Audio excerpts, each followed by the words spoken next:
Din hija poeżija dedikata li xi ħadd li għadu kemm miet għax hija poeżija anke dwar il-mewt.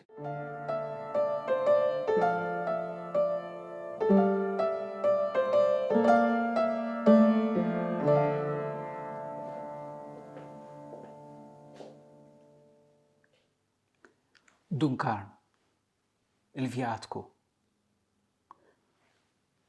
Kollox dlam ċappa. Ziffa kiesħad ven ġo xquq ta' twieqi. U fuq iġġieġ imsakkar, ix-xita rqieqa bla ma teda it-tektek. U minn l-imwieżeb l-ilma jċerċar fit-toroq. Fuq iż-żlieġa tal-Arti mxarba, lawn u len tinkiser id-dija ħamra tal-fanali. U donna arqat tistiednek. Kemm tmetti l-ħarsa, ħadd ma jidher barra. Xi waqt jinsama miexi maġġel, tgħaddi xbija sewda fit-triq u tejb. Xi roti fil-bogħod igergru. Fil-ħin nisma' kemm leħen qampina. Drajtu biżżejjed dak il-leħen. Jersaq u kull ma jmur jitqawwa. F'daqqa waħda nilmaħ jitħarku xi dwal, tnejn resqin. Man-naħa l-waħda u mal-oħra tat-triq jitqasmu. Iħaffu quddiem it-tfal. Fin-nofs tmewweġ u tħammar bandiera ċkejkna. Qegħdin joqorbu sew. Beda jinsama il-leħen tal-qassis u tan-nies. Jidhru id-dwal fit-twieqi wara xġieġ u f'nofshom nies arkubtehom. Għaddej Ġesu bil-lejl fir-riħ fix-xita. Kollu ħniena u modrija, kollu mħabba. Sejjer iqawwi l-qalb u r-ruħ ta' msejken fl-aħħar taqbida. Nistħajjel miegħu għaddejjin moħbija għall-għajnejn tal-bnedmin, anġli bil-qtajja. U lilu jfaħru li f'daqxejn ħobs abjad il-kobor tiegħu għalaq u ħeba. U bejra mqazza iżiġġu għallena ta' min bih jiġba u jitwettaq. Għadda Ġesu. Warajh baqgħet bħal fwieħa ħelwa tal-ġenna. O talim il-fiddej, o emna mqazza, kemm intom sbieħ, kemm fikom erf tas-sema. O tieba ta' bla tarf, int biss stajt tagħmel dal-ġen ta' mħabba.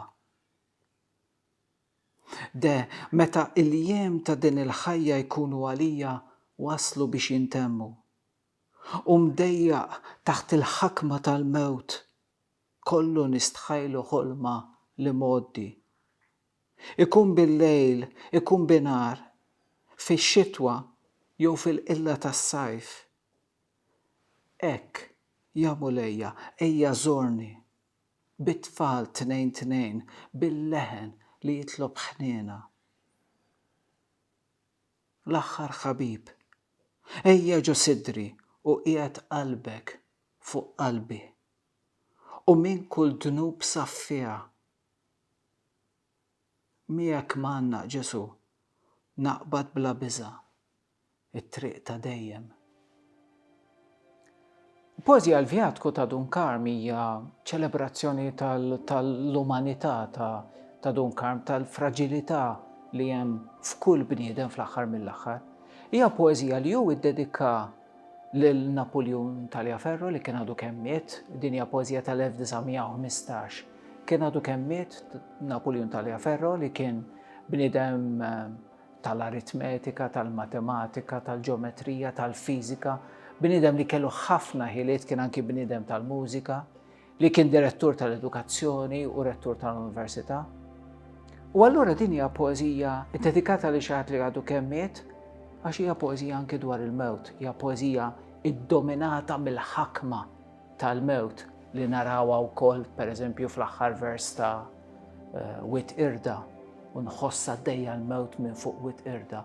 Hawnhekk għandna poeżija li qiegħda f'żewġ fażijiet biex ngħidlek. Għandek l-ewwel fażi tal-poeżija li fiha għandek osservatur li bħalma ikonna l-perspettiva f'film qed jara bil-mod il-mod daw id-dwal ġejjin, qed jisma' l-ħsejjes, il-vuċijiet, qed jara it-tfal qed jersqu bil-mod il-mod u mbagħad f'daqqa waħda imma nindunaw fil-fatt li hemm ħiel diġà fil-bidu meta jgħid li drajtu sew dan il-leħen qed jirreferi għal-leħen jew għall-ħoss tal-vjatku jew tal-mewt. Mbagħad fit-tieni parti allura kważi f'daqqa waħda għandek il-poeta li jinħakem minn din l-atmosfera ta' dlam, ta' kesħa, ta' solitudni, din ix-xbieħa sewda li bħalli kieku taħkmu u allura jara l-mewt ġejja fuqu.